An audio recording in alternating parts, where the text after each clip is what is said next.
morning, good afternoon, good night. This is Downtown K for another Downtown podcast. And I have the beautiful, the stunning Kandy K. Thank you. What's going on? I'm here. How are you? I'm good. Other than this downtown traffic, I'm good. It's crazy. Welcome to the dot. Seriously. It's a pleasure to meet you. You as well. I'm sorry for those of you listening. You just don't get to look at her beautiful eyes, so I'm sorry. And I'm going to make you feel awkward because that's just what I do. Let's start off with how you became Kandy K. I was actually Flex J first. Dope. Yeah, from when I was like 14 all the way till 18. And then I got flown out to New York by Alicia Keys' former manager when I was 19. Dope. He told me the name Flex J was so whack and I need to change it. Yep. And I kind of like that. He said it sounds like a dude's name. So for about a year, I was trying to like figure out like how do you just switch names? You know what I mean? Because everyone used to call me Flex. Yeah. Because I was mad flexible. I was just about to ask that. Like, how'd you earn the name? Just always flexible. I'm jealous. I can only do a tumble. A little. No, I was born doing the splits. Like, literally.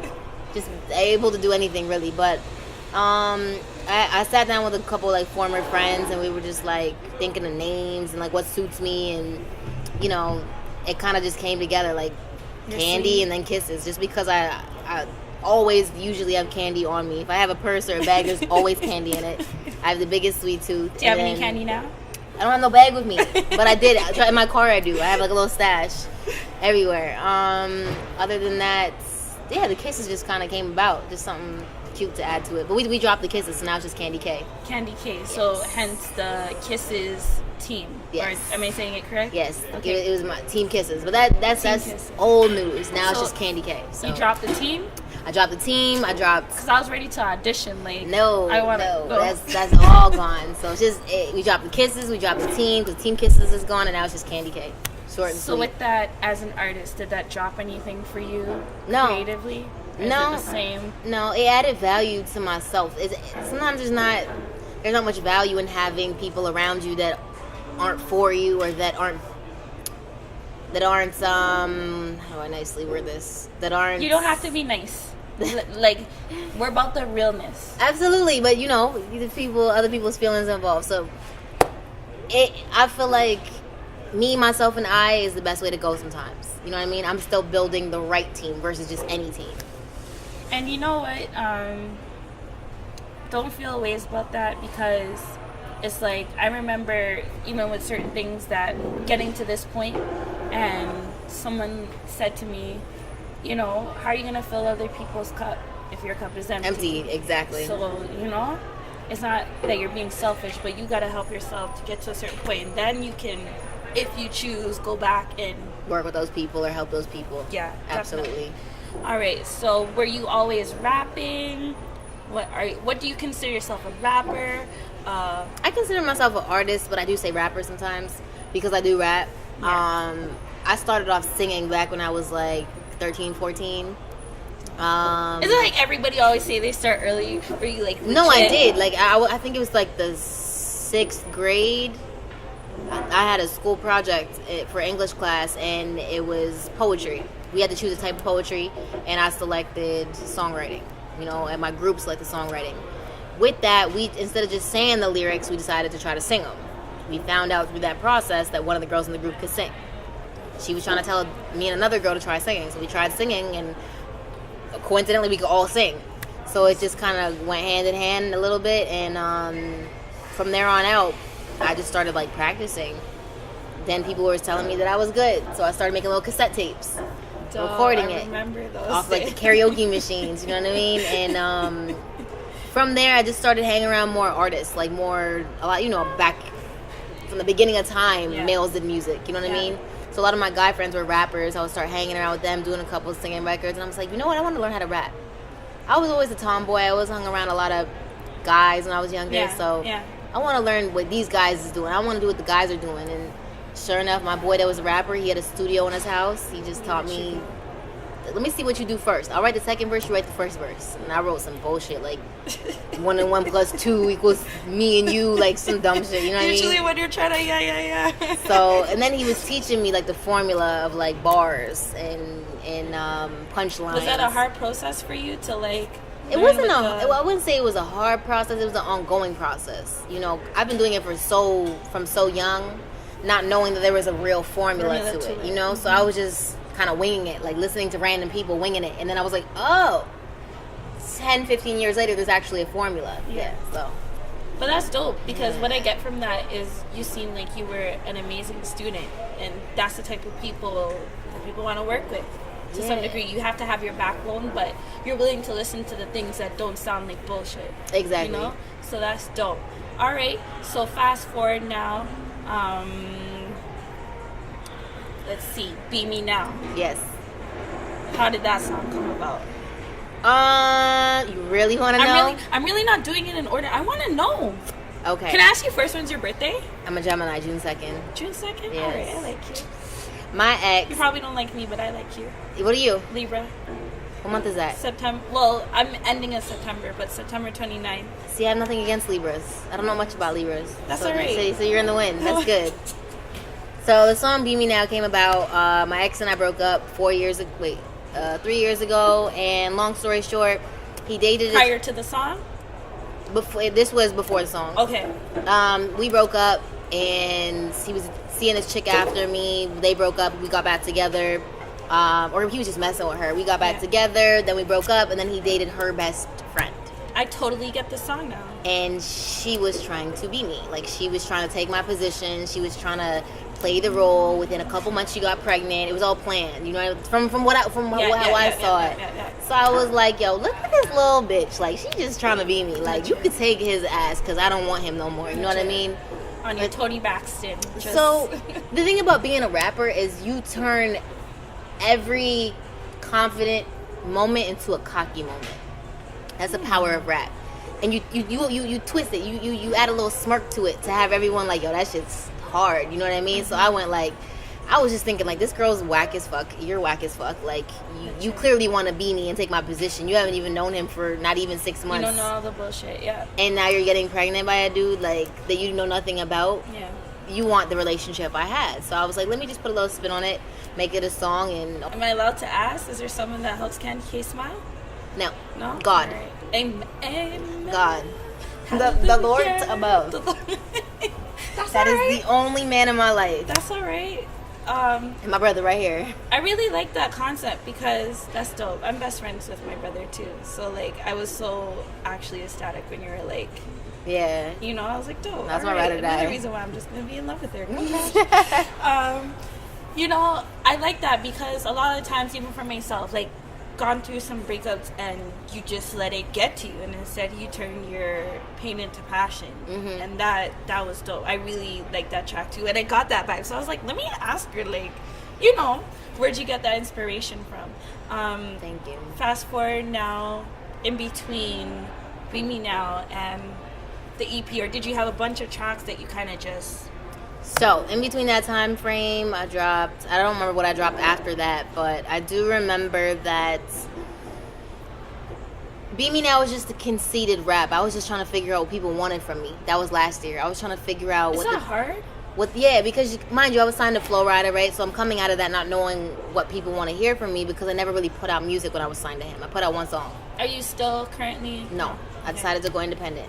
Dope. That was my choice. Dope.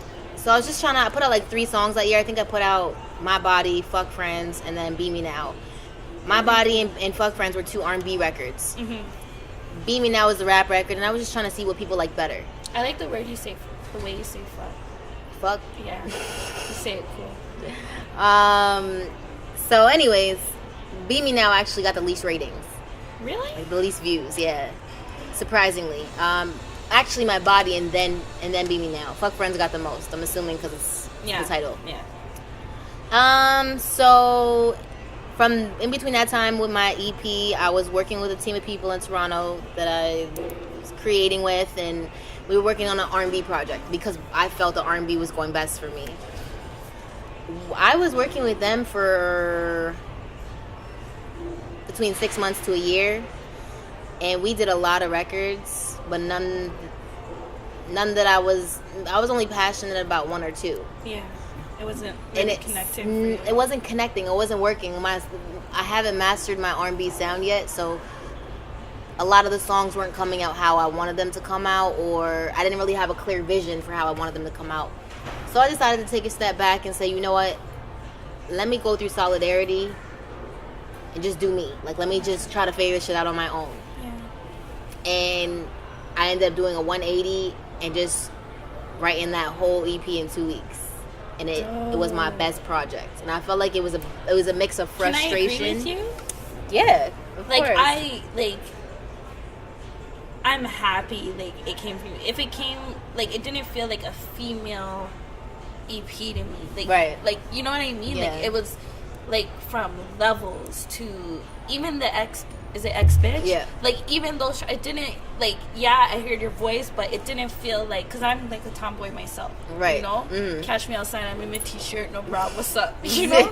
But it's and I don't know if you're going for a Toronto vibe, but as someone born and raised in Toronto, I connected a lot with the shit you were saying. That's dope. And I know a lot of girls, all when you're Henny to get you through the day, I was like, yes. I have my little flasky, just, yes. What, did you cry? What record made you cry when you were writing it? Let's be real.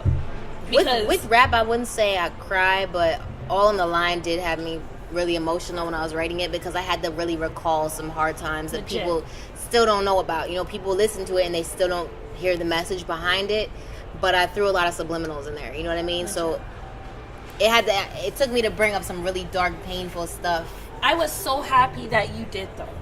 Yeah, because I ended up being the best record girls on there, and it was the realest, the most authentic. And there's too many girls that just rap about bullshit. So, and I know so many females that could connect to those scenarios. Mm-hmm. You know what I mean? Mm-hmm. Whether they're about that life or not, I'm happy that you did that. Thank you. I'm happy you didn't hold back and as a female, you know what I mean? I know girls probably sit there, I want to sound cute, I don't want to say this. Nah, no filter. Yeah, just say that shit, how it really comes. So let's dig into Levels. Banger. Thank you. Another thank banger. You, thank you. Love the video. Thank you. Dope. I love all your looks, to Thank be you. honest. I love the looks that you used for the EP. But Levels, how was that experience for you writing that track? It was cool. It was another one. I wouldn't say it hit home, but it didn't hit home. Cause I'm talking real stuff, but I'm still not talking about It was the radio record. Would you say? Yeah, more of the radio record, the club banger. You know what I mean? Mm-hmm. But I can see the aces. I saw it while I was listening. I see the aces. I'm like, okay. Yeah. Okay. But I'm still talking about almost dying in the record. Legit. I got into a car accident with my brother in the car, and we did a 360 on the highway. We spun around twice, saw oncoming traffic twice, and then we smashed into a guardrail, and that was to me the closest to death experience I've ever went through, and felt like, why not put it in a song? Legit. And God had me, so it was when you go through things like that, doesn't it just it's not a conceited nature, but when people try and talk to you, it's not that you're being rude, but it's when you go through certain shit, you know where that stems from when you're saying certain shit. So it's not even I don't know, was that the same kind of experience? Because I've been through some shit, and it's just to a certain degree, when certain people ask me things, I just know it's just a no, or fuck off, or whatever I feel, and it's not that I'm trying to disrespect you. You just can't tell me nothing. You haven't been through shit like that. And that's why when I hear a lot of people underestimate light-skinned women, or a lot of females in general. Definitely. And that's why I wanted people to hear the raw authenticity and a little bit of pain, and the fact is that All on the Line has the most ratings on I can see that. Apple Music, and I think my other record, Problems, and I've been getting the most feedback on Levels and All on the Line and Problems, and to me that just shows me which direction I need to go in. It tells me whether people want to hear more authentic, raw stuff from me, and they want to hear my stories, which is really what I want to do, because nowadays in 2018 everybody's rapping about bullshit. People don't rap about real life situations anymore. And to be fair, half of their stories are made up. That's why they don't have anything else to rap about, you know? Facts. Your process, you're in the studio, like, what helps you set your vibe? When I'm recording or when I'm writing? Well, okay, how do you do it? Is your writing separate, or, like, do you like to record? I like to write in my car. It's silent. I can blast the music, feel it. Are you parked up somewhere special? No, I can write anywhere. As long as it's emptiness, like, around me. As long as it's, like, an empty parking lot or in between a couple houses, you know, somewhere empty. I can write in the studio, too, but I like to write and record when no one's around. Just the engineer, maybe my brother, and that's it. Is it a nerves thing? No, it's just I'm all about energy and solidarity, and I like calmness. You know, like, people ask me, what do you do before your shows? Like, do you turn up before I'm like, no, don't bother me before my show. Like, I focus, you know. Everything I do when I'm in the studio, I don't smoke, I don't drink, I just key in and focus.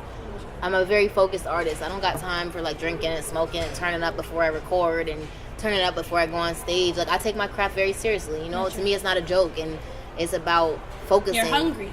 I'm hungry. I don't have time to be sitting here getting intoxicated and, you know, just to make my music better. That's a bad habit right there. So I've heard that. So kudos to you, because I know a lot of people, they need advice. Yep. Let's break down X-Bitch. Was it kind of the same idea? Bitch. Honestly, it goes to all my exes. It wasn't in, like, one particular ex. It was, like, a dude I was seeing too, you know.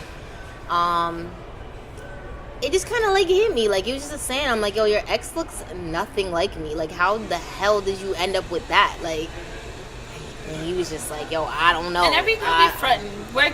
We act like we don't check to see who they're dating. Well, and have a little smile if we feel like they're not up to standard. I know all my exes, which is very few of them, or any guy I'm talking to, I know who their next girl is that they're with. Legit. And it's never anybody cuter or more intelligent or more... Just not up to par. Not up to par. They don't have an education. Not to bash anybody, but, like, they don't have an education. They don't look how I look. They're not in good shape like I am. Like, it's not to bash anything, but it's just, like, I've never seen anybody... Legit. Like, none of my exes or guys I talk to can compare. Like, I feel like I've been the best catch. When I say best catch, I know my work, you know? I know I can cook, clean. I got a good little resume going on. I'm coming over on a Sunday. I can cook anything. You name it. I just had some stewed chicken and rice and I got you. I got you. I love that. So you're all around, like, you're down to earth. You can write your own tracks. Do you have any influence in, like, your beats? Like, how do you choose your beats? Because that was the next layer. So one, I enjoyed your EP for your lyrical content, but the beats, thank you, were fire. Like, thanks. I'm a girl. I love my bass booming. Like, I don't care people looking at me. Like, I like my bass. Like, that's why I kept saying to you, it didn't feel like I was listening to, like, a girl. You feel like you were bumping some shit. You know what I mean? I was bumping some shit, like, legit. So it's like your beats now. Like, do you have a major influence in it, or is it like? It's all just based off what I'm feeling at the time. When I turn that, I literally take a day or a couple hours to go through beats. I don't just, when people send me beats, I don't go through them one at a time. I take a day to go through all my emails and just, like, find all the beats that I never opened up. And then I listen to them and I just see what vibes come to mind. Sometimes I hear a beat and I'll just start thinking of a melody right away, or I'll think of lyrics right away, or I'll think of, so just, you know, a vibe right away. And if I catch a vibe, put that aside. Downtown! Bossier talk. You just had 3 burgers and 0 fruit. I just talked to Downtown K, and she said you should eat fruit and mind your business. You be alright. Downtown! So I could close off that part of the song, half the song. Let me look at my notes, because I'm so concentrated looking at you. You're so amazing to speak with. I haven't even, like, really, I don't think, asked anything on here. So, where do you represent for? I represent for Toronto, but I mainly just represent for me. You know what I mean? At the end of the day, the thing is, when people hear me speak in Toronto, the first thing they say is that I don't sound like I'm from Toronto. Yeah. And I don't know why. You know what I mean? Like, at the end of the day, I don't have an East End accent, and a lot of people from Toronto have an East End accent. You know what I mean? What you trying to say about East End, girl? Nothing. It's just I don't have that accent. You know what I mean? No, I hear it. In the West End, yeah. In the West End, the accent's not as thick. Like, it doesn't have that Torontonian accent in the West End, you know? So I don't feel like I ever grew up with a Toronto accent. Girl, just say, I've been traveling. But that too, I was getting to that. You know, my brother has a little bit of a West End accent, but I don't, you know? And it's because I've spent so much time in the States. I lived in Miami for 2 years, and I was going back and forth from Jersey and New York to Canada for 4 years. I dated an American for 4 years. When you're influenced by a person you're dating for 4 years, it catches on. You become the person who you're dating. That too, but also, you know, you're in the studio and people are correcting your English. Yeah. They're saying, don't say it like this, say it like that. So eventually it rubs off on you, especially when that's all year round. Like for 4 years or 6, 7 years, you're only around Americans talking to you a certain way. You unconsciously pick up certain lingo. So I'm going to jump back a bit because you kind of hinted on, I remember I was going to ask you about that. So you, in one of the tracks, I think it was on the line again, you kind of went into kind of your funds are low, and to me, this is my interpretation. You're just like, fuck it. Went across the border and tried to ting. And the blessings have just been flowing since. How is that, if I'm, like, correct me where I'm wrong, but how is that for you? Like, a lot of girls or a lot of people... you is not about to get me locked up. I'm sorry. Oh, no. I cannot answer that question. Right. No comment. No comment. All right.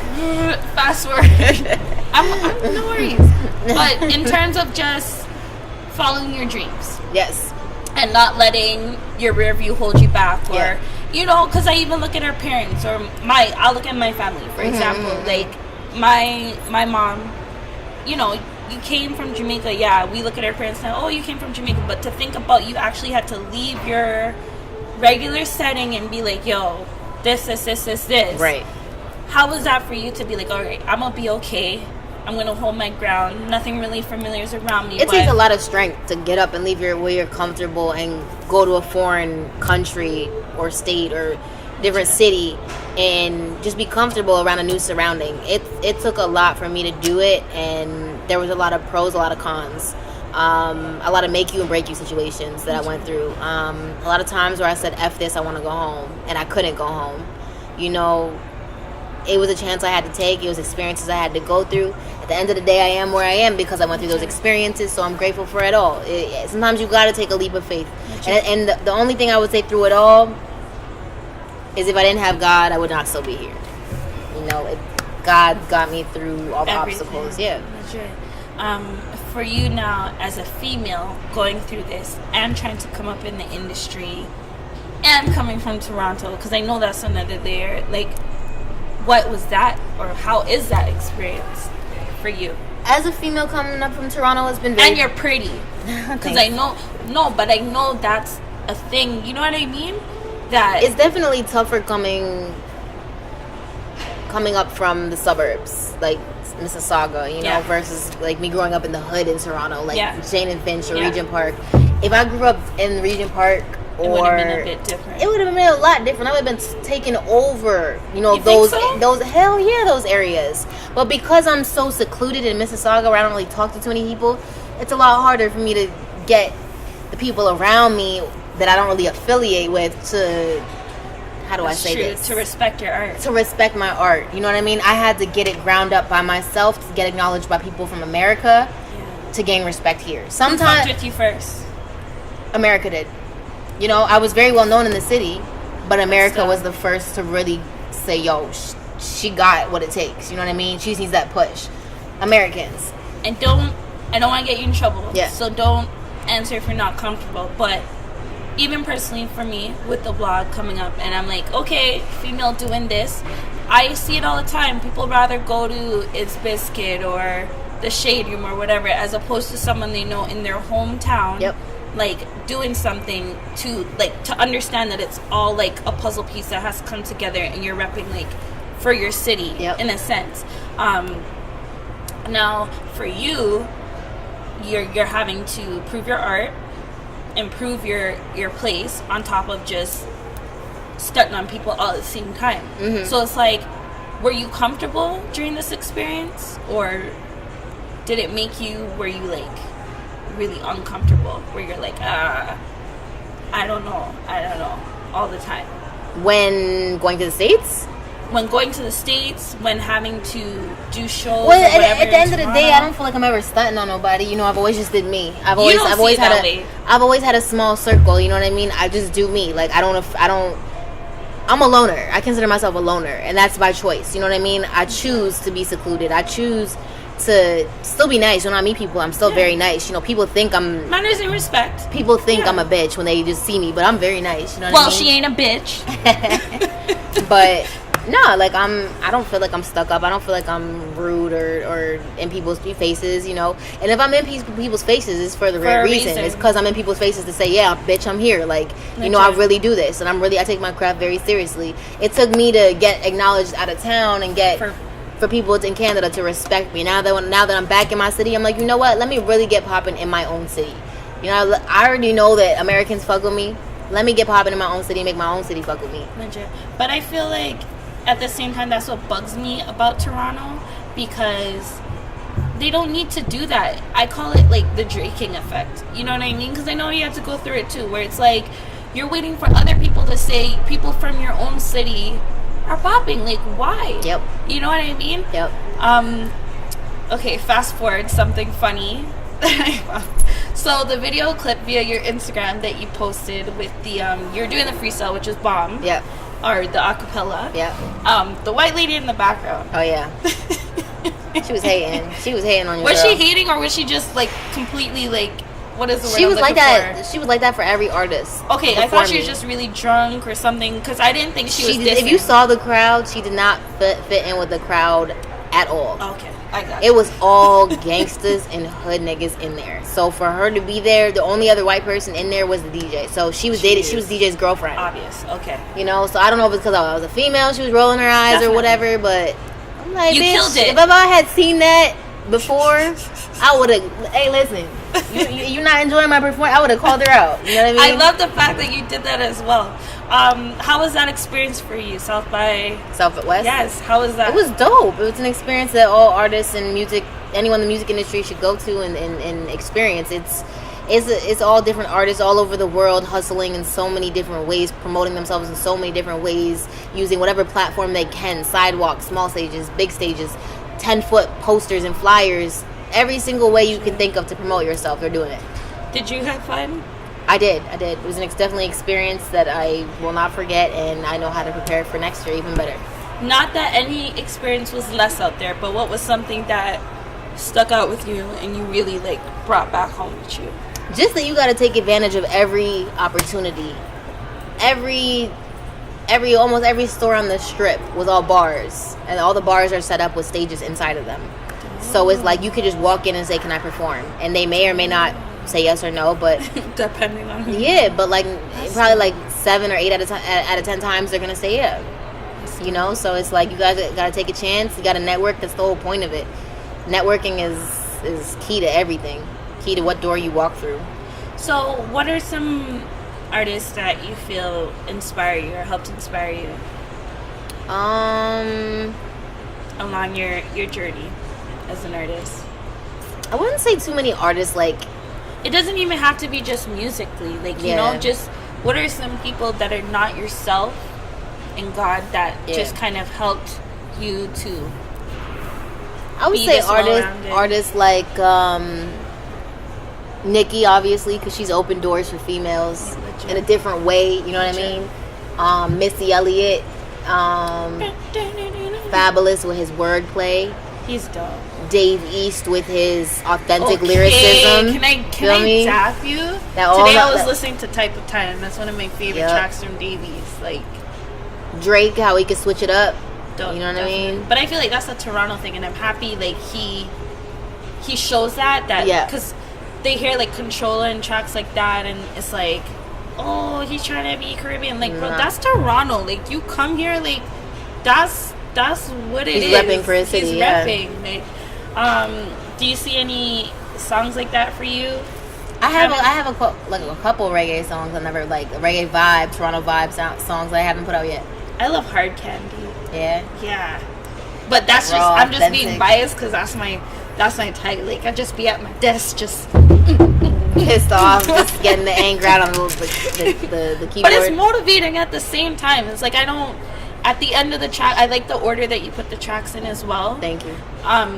It just, I didn't feel heavy when it was done. Like, it just, I don't know if you considered all these things. These are things that I do kind of take into consideration when I listen, and it's just the vibe and the emotions that I went through. It was just to the point. It was great. And at the end of it, I was like, okay, restart. Like, you know what I mean? You're like, oh, that's it. Like, yeah, restart. So that's always an ultimate sign that you have something like. But you want to rehear it.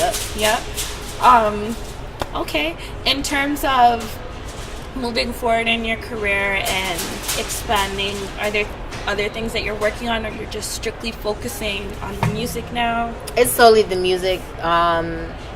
Always been the music. This is the most serious I've been about my music. But you know, I'm a hustler, so I'm gonna always have multiple hustles going. I'm gonna always figure out other ways to promote my music. So I have a lash page because I do lash extensions on the side. For real? I'm sure. Yeah. And I also have a fitness page because I noticed a lot of people on my main Instagram page love to see my workout stuff. Mm-hmm. And I figured, why not get the fitness community to mess with my music and mess with me? If I get them on board, that's a whole nother. They're huge. Exactly. That's a whole nother category and clientele and fan base of people to have with the music. So I can see you doing a lot with style. Yeah. Well, you know, I might even do that. You never know. I got a lot of stuff in the works, and it's all coming from different directions. It's like a big bubble, music, and then it's like, how can I get different categories and categories of people to mess with me. Okay. Let's see. So, sorry. Another question. You mentioned that you were independent now. You're no longer signed with Flow Writers label. I won't ask you too much. Are you comfortable with talking about how that came about? What led you to that decision? Like to leave? Yeah. Or just to be independent. Just to be independent. At some point in time, you got to do you. You know what I mean? You can only do so much under someone. Like, they can guide you. They can help you, but at the end of the day, you know, he's an artist himself. He got to focus on him. So I wanted to be able to, I was signed to him for 2 years. I wanted to be able to say, you know what, if I walk away from this, it's my fault if it doesn't work out. Not it's his fault. You know, I wanted to take that chance. I took 2 years of 2 years dedicated to him and how he wanted to push my career. And I was like, you know what, it's time for me to do me and see how it goes. I'd rather blame myself than. Was that hard for you? The decision, to make that decision? It was, but I prayed about it and got my answers, so. Definitely. Yeah.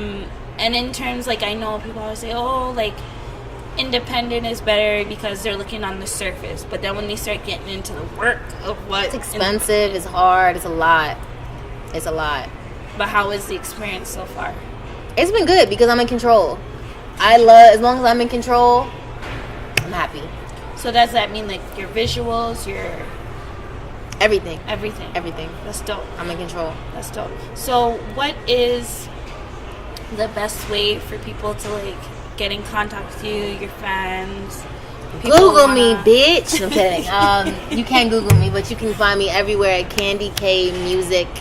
That's Kandy K Music. Kandy K Music on YouTube, on Google, on Instagram, on Twitter. Yeah. Dope. And is there anything that you would like to leave the audience with? I'll ask you that and let you think about it. Yeah. And then I'm going to ask you a question that I ask everyone that does the podcast. So you have to look away. So you're downtown. You just lost it all. You only get one. Yep. Who do you call? I'll say it one more time. You're downtown. You just lost it all. You only get one. Who do you call?